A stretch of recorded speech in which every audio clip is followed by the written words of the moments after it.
Bonjour à tous. Donc on se retrouve aujourd'hui pour le quatrième et dernier épisode de cette leçon sur la France dans l'Union européenne et dans le monde. La dernière fois, je vous avais demandé donc de regarder une petite vidéo sur la francophonie et de répondre à 6 questions. Donc on va les corriger ensemble. Alors, première question. Donc, je vous demandais tout simplement de relever, c'était l'idée de départ, combien de personnes parlent le français dans le monde, et ils vous le disent, effectivement, ça représente 300 millions de personnes, et 300 millions de personnes, c'est quand même pas rien, parce que c'est 4% de la population mondiale qui parle aujourd'hui le français. Donc, c'est une langue qui est quand même, on parle souvent de l'anglais, de l'espagnol, mais le français est une langue encore très pratiquée. Combien d'États composent l'Organisation internationale de la francophonie? Alors, il y a en tout 88 États qui composent cette organisation sur la francophonie, et je vous les je vous les ai situés d'ailleurs sur la carte, et je vous ai posé 2 questions qu'on corrigera après. Alors, ensuite, question 3. Où et quand a été créée l'Organisation internationale donc, de la francophonie? Si on regarde bien, eh bien, il vous le disait, elle a été créée donc en 1970, le 20 mars, à Niamey. Et Niamey, c'est la capitale du Niger. Je reviendrai sur ce pays parce que c'est pas un hasard non plus. Effectivement, ça correspond à notre passé historique. 4. Que cherche à mettre en œuvre l'Organisation internationale donc, de la francophonie dans tous ces pays francophones? Donc, ils vous le disent dès le départ, en fait, elle cherche à mettre en œuvre une coopération politique entre la France, la métropole et ces pays. Une collaboration aussi, une coopération éducative, dans tout ce qui est l'enseignement, la formation professionnelle, etc. Une coopération économique, parce qu'évidemment, dans ces pays-là, il y a un certain nombre de ressources, et le but, c'est de soutenir, vous l'avez compris, en fait, des initiatives économiques, etc., et aussi culturelles. Donc c'est vraiment l'idée de coopération en fait dans tous les domaines avec tous les pays qui appartiennent à la francophonie, donc qui sont francophones. Question, alors je vous conseille de faire pause sur la vidéo si vous devez corriger, et on continue. Question numéro 5, c'était plutôt les valeurs de l'Organisation internationale de la francophonie. Et ces valeurs, elles vous sont annoncées en fait avec 4 petits encarts. L'idée, c'est de partager l'expérience entre les Français en métropole et les Français qui habitent dans le monde entier. Ça peut être des expériences culturelles, éducatives, économiques. La concertation aussi, ça veut dire que se concerter, ça veut dire on n'impose pas les choses aux gens, mais effectivement, on se réunit autour d'une table, on définit des objectifs et ensuite, on va définir ensemble des moyens pour soutenir, par exemple, le développement d'entreprises au Mali, au Niger, etc. La solidarité, qui est une autre valeur, propre à la France, il y a d'autres pays, mais l'idée c'est aussi de soutenir ces pays dans la défense des droits de l'homme, etc. Et la collaboration inclusive, alors ça c'est un peu plus compliqué pour vous à comprendre, quoique aujourd'hui en fait on parle par exemple dans l'école d'école inclusive, ce qui veut dire que l'école doit intégrer tous les élèves, elle doit accepter et aider tous les élèves, que par exemple, on en parle souvent, des élèves qui peuvent être dyslexiques, des enfants autistes, etc. L'école doit accueillir tout le monde. Tout le monde a des besoins particuliers et l'école doit répondre et elle doit s'adapter en fait à ces différences. Et donc quand on parle de collaboration inclusive, ça reprend un peu cette idée, mais pas forcément uniquement dans le domaine de l'école, c'est-à-dire dans tous les domaines, on doit collaborer pour inclure les différences de chacun. Question numéro 6, celle-là elle était beaucoup plus longue, certains ont eu du mal à trouver.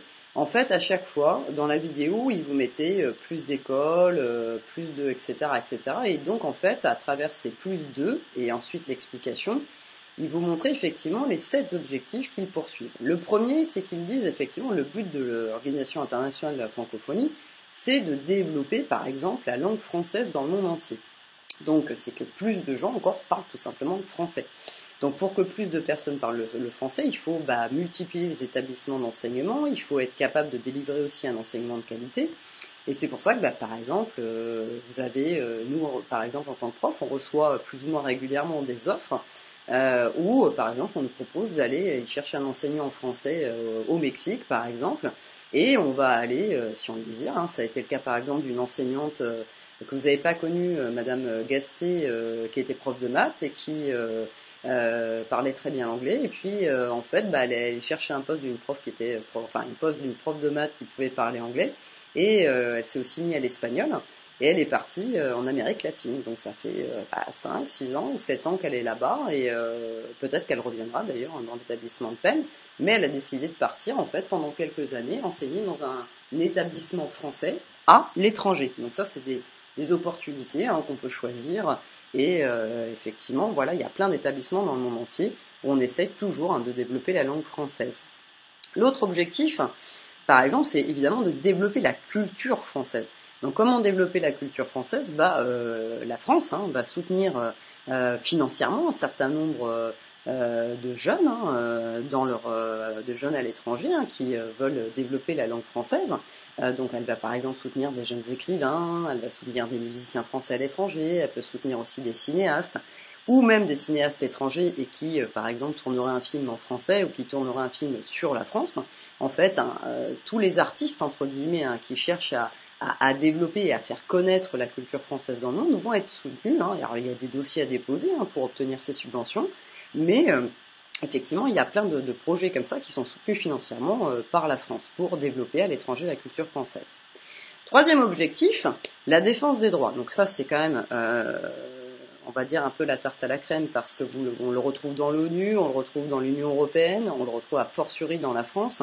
La France œuvre autant qu'elle le peut pour essayer de défendre les libertés donc dans ces pays francophones, pour que ces pays qui parfois sont pas toujours très démocratiques le deviennent. Donc par exemple, elle va aider à l'organisation d'élections démocratiques, elle va accompagner ces élections, elle va pas imposer, mais elle va essayer de tout faire pour que effectivement le pays, s'il n'est pas encore démocratique, puisse faire tranquillement en fait une transition démocratique. Elle va aussi, ils vous le disent, soutenir beaucoup l'égalité homme-femme. Donc à tous les niveaux, en fait, elle va essayer d'œuvrer pour la défense des droits dans ces pays où, effectivement, dans certains pays, c'est pas encore gagné, même s'ils sont francophones. Quatrième objectif, vous l'avez compris, c'est l'éducation aussi, tout ce que je vous disais tout à l'heure. Ils vont essayer de mettre en place des formations professionnelles et techniques pour accompagner en fait les populations dans ces pays. Ils vont soutenir toute forme d'innovation dans tous les domaines en fait qui permettraient de développer la langue française, la culture française à travers l'éducation. Cinquième objectif, c'est aussi tout ce qui est lié à l'environnement, le développement durable. Donc la France va aussi, avec des dossiers subventionnés en fait des initiatives, elle va essayer de lutter contre la pauvreté par différents projets, mise en place d'écoles, mise en place de services particuliers, etc. Elle va aussi accompagner ces pays pour mieux gérer leurs ressources naturelles, parce que parfois, on l'a vu en cinquième par exemple, on va complètement détériorer des forêts entières pour à la place effectivement développer des productions agricoles ou puiser des ressources minières. Eh bien, la France arrive comme un conseil en fait pour essayer de mieux gérer ces ressources naturelles. Ça peut être aussi sur les politiques énergétiques, par exemple, l'hydroélectricité, développer les biocarburants. Vous savez, des carburants qui ont à l'origine des matières végétales et qui vont être transformés pour en faire une partie des carburants, comme le sans-plomb, E10, voilà. Donc elle essaie aussi, comme conseil, d'apporter son expertise et de soutenir des projets qui seraient, entre guillemets, plus verts. Sixième objectif, c'est l'entrepreneuriat. Alors, tout simplement, l'entrepreneur, c'est l'entreprise, donc c'est soutenir les gens qui veulent créer des entreprises. Donc, c'est promouvoir, c'est soutenir l'emploi dans ces pays, parce que ce sont des pays parfois où il y a un très très fort taux de chômage, et notamment un très fort taux de chômage des jeunes. Donc, ils ont tendance à soutenir des initiatives de création d'emplois pour les jeunes. Et dernier objectif, c'est le numérique. Vous le comprenez d'autant mieux qu'on a parlé un peu avant de notre retard dans le domaine numérique. Donc la France s'efforce de rattraper son retard, et donc elle soutient tous les jeunes dans le monde entier qui ont effectivement des idées d'innovation, une nouvelle application numérique, un nouveau site, tout ce qui peut être créé de manière numérique va être soutenu. Alors c'est toujours pareil, il y a des dossiers, des appels à projets, et effectivement on peut y répondre, et si on peut décrocher une bourse, et on est entièrement subventionné effectivement par la France. Donc l'Organisation internationale de la francophonie intervient dans énormément de domaines avec dans ses 88 États et avec ses 300 millions de personnes. Voilà, c'est ce qu'on appelle, en fait, j'espère que vous l'avez compris, c'est ce qu'on appelle la francophonie. Donc développer la langue française, la culture française, l'éducation française, et développer en fait le partenariat dans plein de domaines économiques en fait. Alors, sur la carte, si on regarde où sont ces 88 États. Alors, ces 88 États, vous voyez bien que si on regarde, ils sont situés principalement en Afrique de l'Ouest, en Afrique centrale. Il y a le Canada, qui parle d'ailleurs le français. Et puis, on a un petit peu de pays dans l'Europe de l'Est. Et on a le Vietnam, qui est aussi une ancienne colonie française. Alors, et puis quelques États autres, effectivement, où la langue française est aussi pratiquée. Donc, je vous demandais de réfléchir un peu à la localisation en fait de ces États, vu que ce n'est pas du tout un hasard, et j'espère que vous avez deviné que, certains l'ont deviné en tout cas, que ces pays en fait sont d'anciennes colonies françaises, c'est-à-dire que ces États ont appartenu et fait partie de l'empire colonial français. Alors pour bien que vous en rendiez compte, je vous ai retrouvé une carte en fait anachronique parce qu'elle couvre, je vais vous la montrer maintenant, elle couvre en fait la période de 1534 à 1815 et dessus sont représentés en fait tous les pays que la France a colonisés, tous les pays qui ont pu appartenir à la France et qui étaient des colonies françaises. Et si vous regardez bien, je refais une alternance entre les deux cartes. Regardez par exemple l'Afrique, et on voit bien que c'est quasiment la même chose. Si on regarde le Canada, d'accord, je reviens en arrière. Alors évidemment, on avait plutôt cette partie ici. Eh bien, le Canada, voilà, qu'on appelait la Nouvelle-France, c'est exactement à peu près la Louisiane française aussi. C'est quasiment la même région. Si on regarde l'Asie aussi, concentrez-vous, donc là, tout ce qui était la guerre d'Indochine, on voit qu'encore une fois, il reste le français. Donc en fait, dans ces États, si on regarde bien, il y a vraiment une similitude entre ces deux cartes, entre la carte de l'Empire colonial français, sur toute cette période, et puis la carte en fait aujourd'hui des États qui sont membres de la francophonie. Et dans ces pays-là, souvent, quand vous allez à l'école, même si effectivement, par exemple, il y a énormément de langues dans certains pays, par exemple, vous allez, au Cameroun, vous avez une centaine de langues différentes, qui sont de l'ordre plus de dialectes différents. La première langue en fait qu'ils apprennent à l'école, c'est souvent le français. Alors nous, la première langue qu'on apprend, c'est l'anglais, par exemple. Pour eux, c'est le français, en fait. Donc c'est la langue officielle, en fait, d'ailleurs de plusieurs de ces États, d'une dizaine de ces États. Donc c'est effectivement important. Alors, si on continue, je voulais vous montrer donc d'autres choses sur la francophonie. Si on regarde ensuite, je vous parlais des établissements français à l'étranger. Alors là, si on regarde la carte, c'est une carte qui date de 2020, vous avez 139 pays dans lesquels il y a des établissements français. Et en tout, ça représente quand même 522 établissements et 370 000 élèves qui, effectivement, pratiquent le français ou sont dans des établissements français. Donc il y en a partout dans le monde, dans tous les continents, en fait. Voilà, si on regarde bien. Il y en a beaucoup effectivement en Europe, il y en a beaucoup effectivement en Afrique de l'Ouest, un petit peu moins en Afrique centrale, il y en a aussi en Amérique et en Amérique du Sud, donc il y en a et en Asie, il y en a un petit peu partout. Voilà, donc ça aussi c'est ce qui contribue largement à la diffusion de la langue française et de la culture française, c'est important. Et chaque année d'ailleurs le nombre d'établissements augmente, et le nombre de pays également, et le nombre d'élèves. Il y a 2 ans, il n'y avait que 350 000 élèves, il y en a déjà 20 000 de plus en 2 ans, d'accord ? Alors, ensuite, qu'est-ce qui est important de regarder, c'est quelles sont les destinations privilégiées par les Français qui vivent à l'étranger. Alors, ça, c'est le classement récent qui est sorti à partir des chiffres du Quai d'Orsay, du ministère des Affaires étrangères, parce que souvent les Français qui vont à l'étranger en fait se déclarent, notamment par exemple pour continuer de voter pour les élections françaises. Vous pouvez habiter par exemple en Italie et vous avez envie de voter pour le président en France, vous avez la possibilité de le faire. Donc c'est pour ça qu'on connaît à peu près presque exactement le nombre de Français qui est à l'étranger. Alors on voit que la destination préférée c'est quand même la Suisse, vous voyez 2019, alors j'ai pas, c'est les chiffres de 2019-2020. 184 000 personnes qui vivent, 184 000 Français qui vivent là-bas. Par contre, il y a un petit recul. Les États-Unis, donc là, il y a une grosse hausse en fait de Français qui vont s'installer donc aux États-Unis, donc 158 000 personnes. Après, c'est l'Angleterre. Alors, on pensait qu'avec le Brexit, les Français quitteraient l'Angleterre. En fait, c'est plutôt l'inverse. En fait, le chiffre est en augmentation.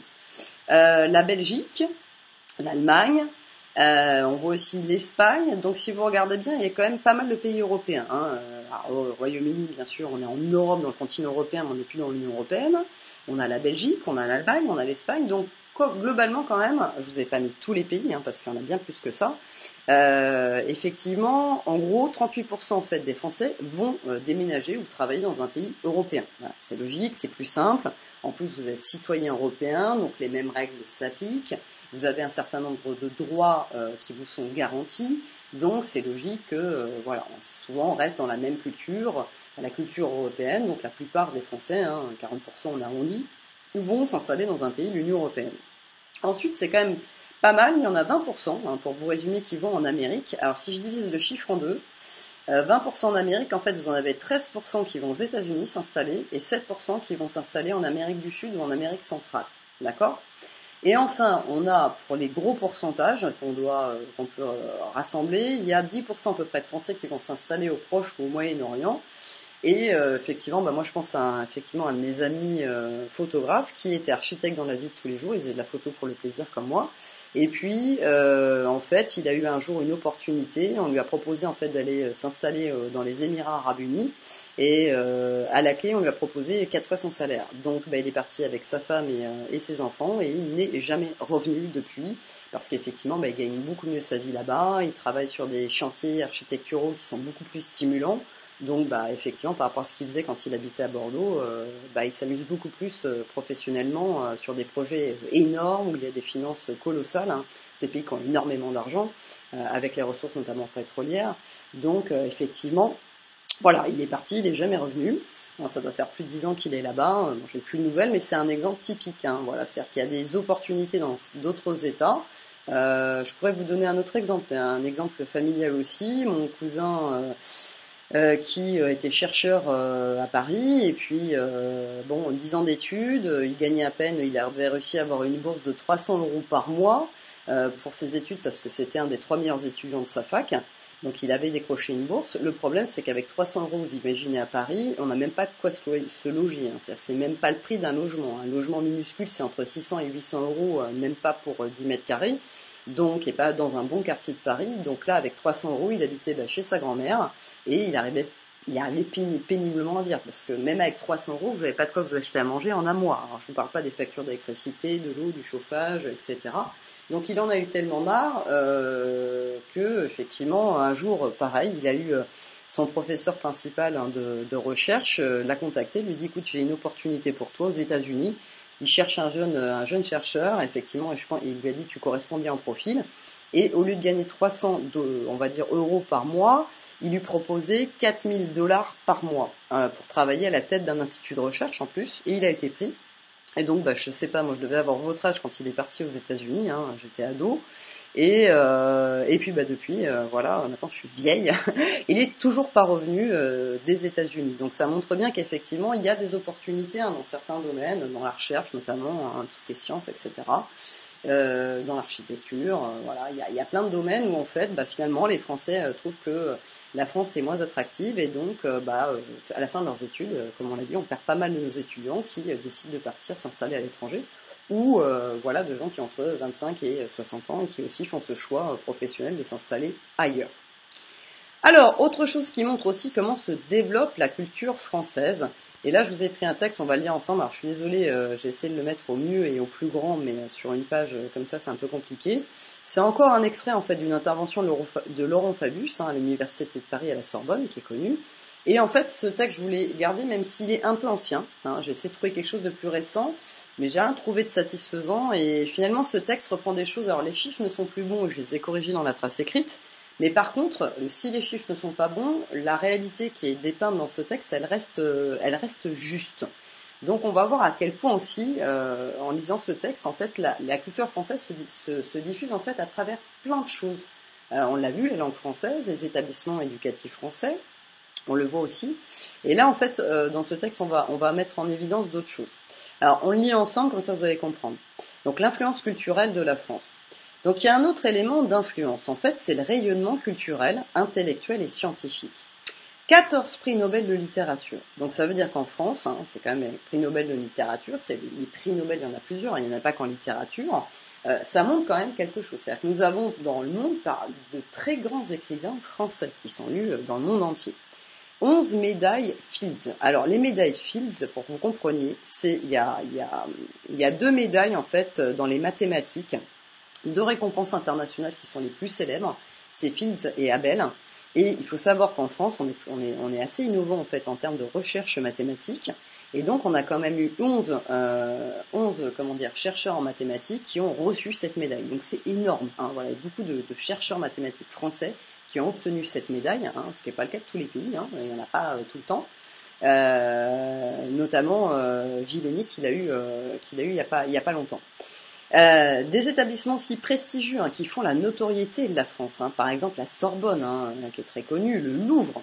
D'ailleurs, il y a un deuxième Louvre qui s'est ouvert à Abu Dhabi. Donc, le musée du Louvre, l'école normale supérieure, qui est une école supérieure. Vous avez effectivement qui donne en fait naissance à des étudiants, enfin des enseignants qui sont top niveau.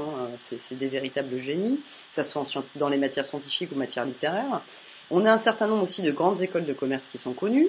On a des designers, le succès de nos designers, de nos architectes, ça je vous en parlais effectivement. Il y a plein d'architectes, Jean Nouvel qui a fait des projets dans le monde entier. Voilà. Le fait que nous sommes un grand pays d'accueil aussi de touristes internationaux et que Paris est la ville la plus visitée au monde. Donc ça, c'est quand même une notoriété, une carte de visite incomparable, indéniable, selon donc l'Organisation mondiale du tourisme.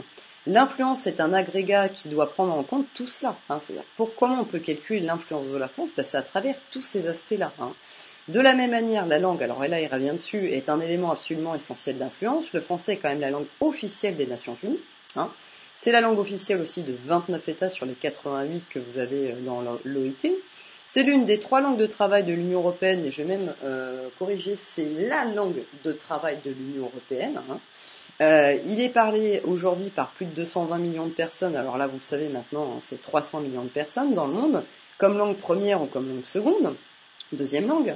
La deuxième langue la plus enseignée après l'anglais, donc l'anglais est la première langue que l'on apprend dans le monde, et la deuxième langue qu'on apprend, c'est le français. On pourrait penser que c'est l'espagnol, mais c'est pas le cas. Avec 120 millions donc d'apprenants, et en 2050, il y aura plus de 750 millions de francophones dans le monde, compte tenu en fait du développement des pays africains.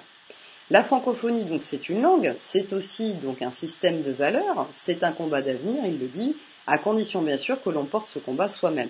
Notre action s'appuie sur un réseau culturel dont l'ampleur reste sans égale. Alors ce réseau dont je vous parlais, c'est le réseau des écoles, etc. et des instituts, une centaine d'instituts culturels, 1 millier d'alliances françaises, donc il y a des alliances en fait entre pays, économiques, culturelles, etc. 27 instituts de recherche en sciences humaines et sociales, 160 missions archéologiques, parce que ça passe aussi par l'histoire et par l'archéologie. Les Français sont notamment aussi en tête dans ce domaine. Beaucoup de très bons archéologues français qui vont travailler sur les pyramides en Égypte, sur d'autres chantiers de l'Antiquité, ou de la préhistoire aussi. Ce dispositif exceptionnel fait connaître notre culture et valorise l'excellence et la création française à l'étranger. Donc c'est parce que tous ces instituts sont mis en place, en fait, que la culture française est véhiculée plus facilement et qu'elle continue de se développer. Nous pouvons aussi compter sur l'audiovisuel extérieur, ça c'est la télé, en appui de la présence française. Nous avons TV5 Monde et France 24, Radio France Internationale, RMC de Walia. Bref, il y a aussi plein de chaînes de radio, de chaînes de télé en fait qui sont mondiales, ce qui fait que vous pouvez regarder ces chaînes en fait dans le monde entier. Et ce sont des émissions évidemment qui mettent en avant la culture française. Et donc, si on résume tout ça, tout cela, ça représente des dizaines de millions en fait d'auditeurs et de téléspectateurs. Donc, c'est des centaines de millions de personnes en fait qui œuvrent pour le développement de la culture française. Alors, pour finir, je voulais vous montrer justement sur le tourisme. C'est une des données importantes et qui montre aussi la notoriété de la France.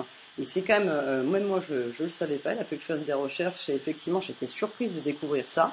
Depuis 1980, je ne sais pas si vous vous rendez compte, donc ça fait 40 ans que la France est le premier pays qui a le plus d'entrées touristiques dans le monde. Donc le deuxième c'est l'Espagne, le troisième c'est les États-Unis. Alors vous risquez de trouver, si vous cherchez aussi un jour sur internet, un autre résultat, c'est les États-Unis en premier.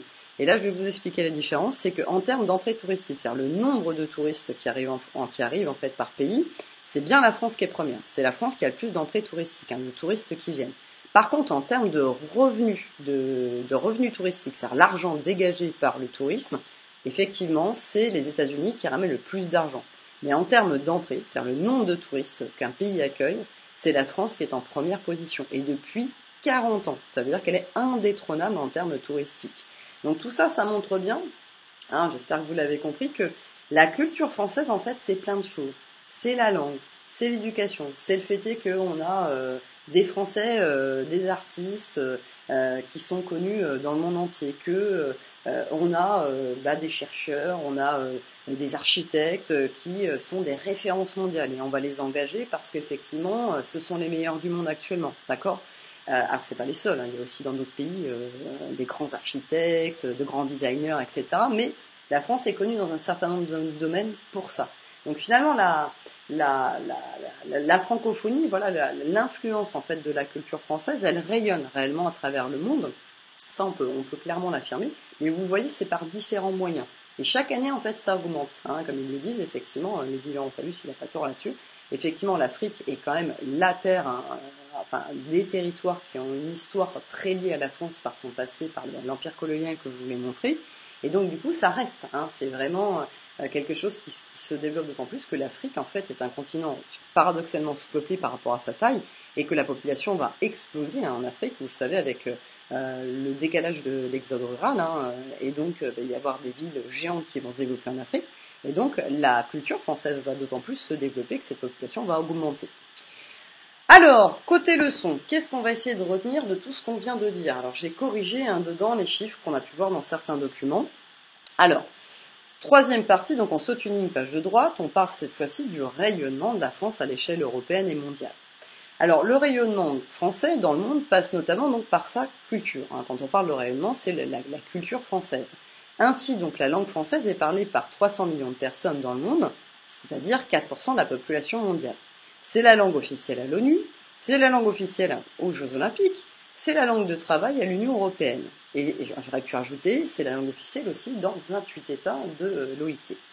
La francophonie, en fait, donc c'est l'ensemble des personnes qui utilisent le français, tout simplement, se structure dans l'Organisation internationale de la francophonie, vous voyez, qui fédère 88 États dans le monde. Les établissements d'enseignement français à l'étranger sont au nombre de 520, ils sont répartis dans 137 pays, et ils accueillent 370 000 élèves. Donc plus de la moitié ne sont pas français, en fait. Parce que évidemment, comme je reprends l'exemple de Madame Casté qui est partie s'installer en Amérique du Sud, ce sont des Français qui sont installés dans un pays étranger, et donc les enfants étaient français, et allaient dans un établissement français. Mais dans ces établissements en fait français, vous avez aussi en fait plus de la moitié qui ne sont pas français. Donc des gens de ce pays-là qui choisissent de faire de l'école à la française, un collège, un lycée français. 2,5 millions de Français vivent à l'étranger, et ils font connaître nos valeurs et notre mode de vie. Les médias francophones, donc internationaux comme RFI ou TV5 Monde, sont aussi des vecteurs, c'est-à-dire j'espère que vous comprenez le mot vecteur, ça veut dire que c'est une façon de porter, des moyens de porter la culture française, à travers la radio, la télévision, etc. Mais l'influence française s'incarne aussi à travers des grands noms, comme je vous disais tout à l'heure, ces designers, alors Philippe Starck, vous connaissez peut-être, qui a fait des chaises, il est très connu pour ses chaises, pour un tas d'autres choses. Ces architectes comme Jean Nouvel, qui, je vous disais tout à l'heure, a fait des très grands bâtiments. Pour vous donner un exemple, de Jean Nouvel, c'est lui qui est à Sarlat, je ne sais pas si vous connaissez, à Sarlat, en Dordogne, il y a une église monumentale, et en fait c'est lui qui a fait la porte en métal. Alors elle a été très critiquée, je me souviens, parce que moi je suis de là-bas, et quand effectivement cette porte a été faite par Jean Nouvel, ça a occulté en fait la lumière, et donc du coup ça fait beaucoup parler des Sarradais, mais c'est Jean Nouvel qui l'a faite. Ou encore ces chercheurs, Cyril Villani dont je vous parlais tout à l'heure, qui a été une des modèles fils en 2010, donc un des plus grands mathématiciens français qui existe aujourd'hui. C'est ces grands cuisiniers aussi, c'est la culture de la cuisine française. On est connu quand même pour être le pays de la gastronomie, et d'une gastronomie extrêmement sophistiquée. Et puis, c'est ces entreprises qui travaillent aussi dans le luxe, la haute couture à la française. Vous avez comment ça s'appelle je cherche le terme. Les grands événements de la mode à Paris qui se passent il y a à peu près ça me reviendra plus tard. 4 grands événements où il y a des grands défilés à Paris. Et effectivement, beaucoup de grands couturiers sont des couturiers français. Donc Paris bénéficie vraiment en fait de cette image de luxe, de notoriété dans le domaine de la mode et de la haute couture. On est une référence. C'est la référence, c'est la capitale de l'élégance. Et donc tout ça contribue aussi à développer la culture française, en tout cas à faire que d'autres pays admirent la culture française et donc qu'elle se développe. Enfin, la France est la première destination touristique mondiale, donc ça c'est lié au reste, évidemment, les gens admirent en partie la culture française, donc ils ont envie de découvrir la France, donc d'aller sur le territoire français, et c'est le 4e pays d'accueil d'étudiants étrangers. Donc effectivement, ça contribue aussi après, quand ces étrangers reviennent chez eux, à ce qu'ils développent la culture française, parce qu'ils reviennent dans leur bagage avec ce qu'ils ont découvert aussi en France. Voilà, donc cette leçon, on arrive au bout. On va rajouter simplement une petite conclusion, puisqu'il faut un petit peu qu'on prenne du recul par rapport à ces 3 parties. Donc si on récapitule, on voit bien que la France, en fait, depuis ses débuts, depuis les débuts de la construction européenne, en fait, elle a joué un rôle central dans tous les domaines, économique, politique, culturel. C'est un des acteurs clés de l'Union européenne et de l'Europe, avec le couple franco-allemand, je vous en ai déjà parlé. C'est réellement une puissance au cœur de l'Europe. Et ce qui est intéressant, c'est que la France, en fait, c'est une double puissance. C'est une puissance européenne, mais c'est aussi une puissance mondiale. Ça, on l'a clairement vu au niveau économique, c'est indéniable. Par contre, j'ai nuancé un petit peu en vous mettant qu'elle reste fragile et inégale, parce qu'on a vu que dans d'autres domaines, en fait, dans d'autres aspects, comme la puissance militaire ou d'une certaine façon notre puissance culturelle, elle peut être aussi nuancée, d'accord ? Donc c'est pas une superpuissance, la France, comme les États-Unis, c'est une puissance incomplète, qui peut être fragile pour certains aspects, mais ça reste une puissance mondiale. Voilà, c'est une puissance européenne et une puissance mondiale. Voilà, donc on s'arrête là. Je pense que, vu que nous avons fait donc 2 grosses leçons sur le thème central quand même de l'Union européenne ou de la France dans l'Union européenne, je vais vous proposer, comme j'ai proposé d'ailleurs à mes 5e et à mes 4e, de réaliser un petit quiz, un croisé, c'est-à-dire de faire un match entre les 3-3 et les 3-4. Ça me donnera aussi l'occasion de voir un petit peu ce que vous faites en ce moment. Et puis vous avez votre conseil la semaine prochaine, donc c'est bien de voir aussi un peu où vous en êtes. Voilà, donc ça je vous expliquerai ça la prochaine fois, vous inquiétez pas, je vous expliquerai dans une vidéo exactement ce que j'attends en termes de quiz. Et l'idée effectivement, ça sera que par exemple un 3e 4 reçoive un quiz de 3e 3 et inversement, et c'est vous qui corrigerez le quiz de l'élève sur lequel vous êtes tombé, qui sera évidemment tiré au sort. Voilà, allez, je vous souhaite à tous un bon week-end pour ceux qui sont en 3e 4 et qui ont fait cette leçon, et pour les 3e 3, ça sera mardi qu'on l'a fait. Voilà, allez, bonne journée à tout le monde et bon courage, l'année n'est pas terminée, je sais que ce n'est pas simple, mais ne lâchez pas, ne décrochez pas. Voilà, parce que derrière, il y a aussi le lycée, et vous ne devez pas oublier qu'arriver au lycée, ils ne vont pas forcément faire des révisions sur ce que vous n'avez pas vu au collège. On dit qu'on fera des révisions, mais moi je sais très bien que dans les faits, il y a un programme à boucler et que très souvent, on ne fait pas de révision au début, ou alors c'est vraiment très très court, donc c'est important que vous ne décrochez pas pour tous ceux qui ont choisi une orientation en lycée général et même en lycée professionnel, parce que de la même manière, vous n'allez pas rien faire non plus, et on va considérer que des choses sont quand même acquises, même s'il y a eu le Covid-19. Voilà. Allez, bonne journée à tous et à bientôt.